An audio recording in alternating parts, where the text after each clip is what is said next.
성경이 말하는 것은 아브라함이 의롭다 하심을 받은 것은 아브라함이 하나님 앞에서 경건하게 살았기 때문이 아니라는 것입니다.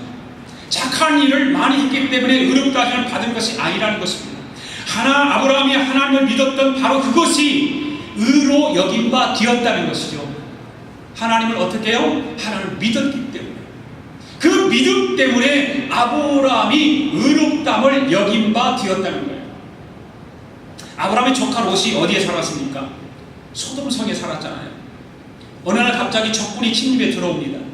롯이 포로로 끌려갑니다. 그 소식을 듣고 아브라함이 자기 집에 있는 모든 사람들을 다 끌고 나와서 적군을 추격합니다.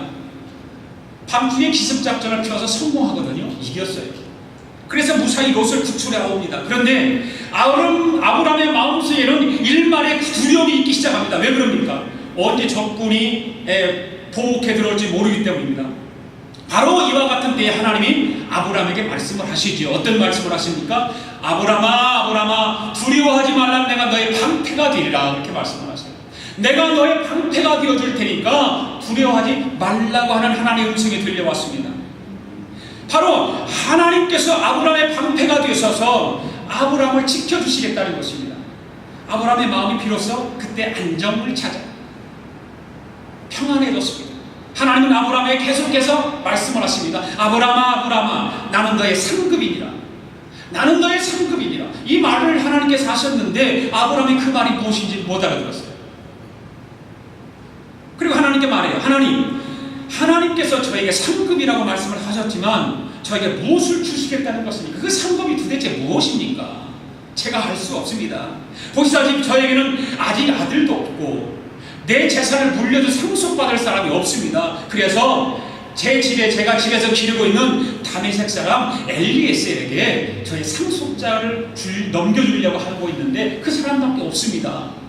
이런 말을 하나님께 아브라함이 하십니다. 그래서 하나님께 그 말을 듣고 나서 아니다 그렇게 말씀하셨어요. 아니다. 너의 몸에 태에서 너의 씨가 상속자가 될 것이다 이렇게 말씀을 하시면서 하나님은 아브라함의 손을 이끌고 밖으로 나가죠. 깜깜한 밤에 밤중에 아브라함을 데리고 나가서 하늘을 보게 하시고 밤에 수많은 그 별들을 보게 하시면서 너의 후손이 이와 같을 것이다 이렇게 말씀을 하세요. 그때 아브라함이 어떤 반응을 보였을까요? 인간적인 견지에 보면은 불가능한 일이잖아요. 나이가 다 늙어가지고 이미 늙어서 안에 살아도 더 이상 아이를 낳을 수 없는 그 나이 많은 늙은 놈이었어요. 그렇지만 아브라함은 어떤 반응을 보였을까요? 아브라함은 하나님을 믿었습니다. 하나님의 그 말씀을 믿었습니다. 자기는 불가능합니다. 자기 아내도 불가능합니다. 그런데 하나님께서 그 말씀을 하실 때 믿었습니다. 그래서 아브라함은 그 믿음을 통해서 의롭다함을 여김을 받은 거예요.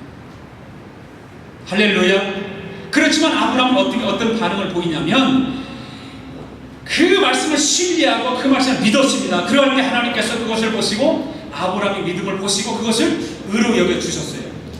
여러분 예나 지금이나 그 원리는 똑같지 않을까요? 아브라함 때의 원리와 지금 우리가 신앙생활을 지금 현대시대의 원리가 다를까요? 똑같지요. 똑같습니다. 우리의 행위를 보고 의롭다 여겨주시는 하나님이 아니십니다. 연약한 믿음, 적은 믿음이지만 하나님께서 우리가 가지고 있는 믿음 한 가지를 보시고 우리도 의롭게 여겨주시는 것입니다. 할렐루야. 그 믿음이 중요한 거예요. 우리 학생들 잘 들으세요. 그 믿음이 얼마나 중요한지 몰라요. 그 믿음이 기초가 잘 되어야만이 반석같이 내 신앙이 성장할 수 있습니다. 그 믿음이 흔들려버리면 성장하지 않습니다. 원리는 똑같아요. 사도 바울이 오늘 보면 4, 5절에서 더욱 분명히 말씀해 주고 있죠. 4절 말씀부터 읽어볼까요? 시작. 일하는 자에게는 그 상이 은혜로 여겨지지 아니하고 보수로 여겨지거니와. 자, 이 말씀은 너무 쉽잖아요. 어떤 사람이 땡볕에 나가서 하루 종일 일을 했어요. 허리가 아플 정도로 일을 했습니다. 저녁이 되었습니다.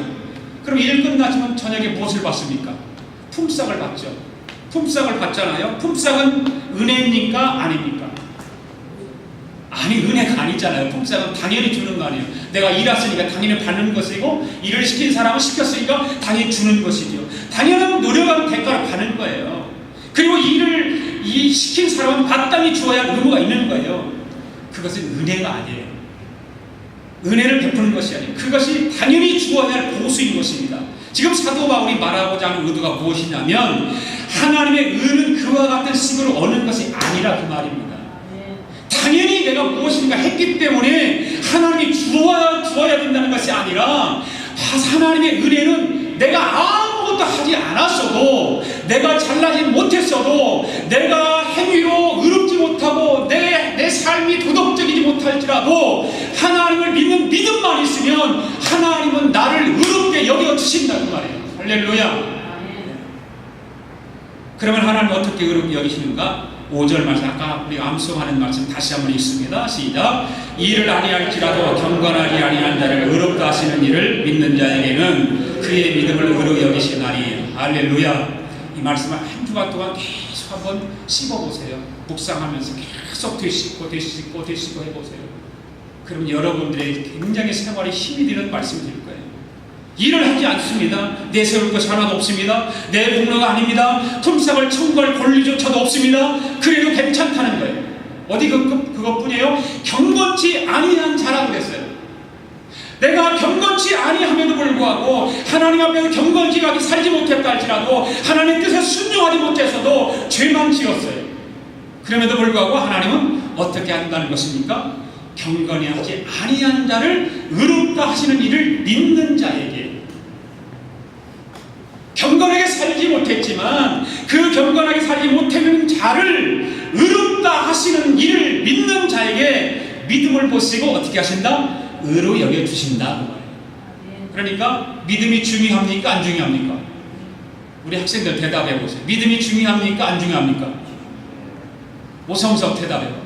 믿음이 중요해? 안 중요해? 중요합니다. 할렐루야. 중요해요. 사랑하는 성도 여러분, 우리의 하나님은 어떠하신지 하나님 아십니까? 일을 아니할지라도, 내가 비록 경건하지 못하다 할지라도 나를 의롭게 주시는 분은 하나님이십니다. 믿습니까? 내 친구가 아니에요. 여기서는 목사가 아니에요. 하나님이십니다. 하나님. 네. 우리가 살아가다 보면 낙심할 때가 있어요. 내 마음을 내가 알지 못해서 안타까워할 때가 있습니다. 나의 한심한 모습을 바라보고 좌절할 때가 있습니다. 그럴 때도 오늘 한 주간 동안 암송해야 될 그 5절 말씀을 잊지 말고 꼭 기억하시기를 원합니다. 하나님, 저는 일할 것이 없습니다. 아무것도 하나님 앞에서 내세울 것이 없습니다. 저는 경건치도 못합니다. 죽을지만 지었습니다. 그럼에도 불구하고 이와 같은 저를 의롭게 여겨주시는 하나님, 저를 불쌍히 여겨 주시옵소서. 저를 풍일히 여겨 주시옵소서. 저를 건져 주시옵소서. 이렇게 묵상하면서 한 주간을 보내보실 수 있기를 원합니다. 이 믿음을 가지고 하나님께 나아갈 때 하나님은 절대로 우리를 버리지 아니하십니다. 우리를 건져 주십니다. 우리를 위로해 주십니다. 우리를 의롭게 해주십니다. 이 말씀이 오늘 저와 여러분에게 큰 위로와 은혜가 될 수 있기를 축복합니다. 그 다음에 세 번째로 다윗의 예를 통해서 믿음으로 의롭다 하심을 받는다는 원리를 한번 살펴보겠습니다. 4절, 6절, 7절, 8절 읽습니다. 시작. 일하는 것이 없이 하나님께 의로 여기심을 받는 사람의 복에 대하여 다윗이 말한 바, 불법이 사함을 받고 죄가 가리워짐을 받는 사람들은 복이 있고 주께서 그 죄를 인정하지 아니하신 사람이 복이 있도다. 사도 바울은 다윗의 믿음을 예를 들어서 믿음으로 의롭다 하심을 받는다는 원리를 다시 설명하고 있습니다. 물론 다윗은 이스라엘의 성군입니다. 존경받는 인물이었습니다. 그럼에도 불구하고 그에게 실수가 있었습니까? 없었습니까? 실수가 많았어요. 허물이 많았어요. 우리가 잘 아는 대로 다윗은 우리아의 장군 아내 바세바를 취해서 동침을 합니다. 간음죄를 집니다. 어디 그뿐입니까? 그것을 은폐하기 위해서 자기에게 충성을 다했던 충실한 부하 우리아 장군을 전쟁터에 내보내서 죽게 만듭니다. 살인죄를 집니다. 그러고도 마음이 편할까요? 편하지 않지요. 마음이 괴롭습니다. 불행한 사람이었습니다. 얼마나 많이 아팠는지 시편 32편 3, 4절을 보면 이런 말로 자신의 아픔을 고백합니다. 한번 읽어볼까요? 시작. 내가 토설치 아니할 때 종일 신음함으로 내 뼈가 쇠하였도다. 주의 손이 주야로 나를 누르시오니 내 친액이 화하여 여름 가물에 마름같이 되었나이다. 자, 다윗이 죄를 마음속에 품고 있으면서 종일토록 신음했다고, 종일 뼈마디가 다 녹아내리는 것 같다고 그 아픔을 토설하고 있잖아.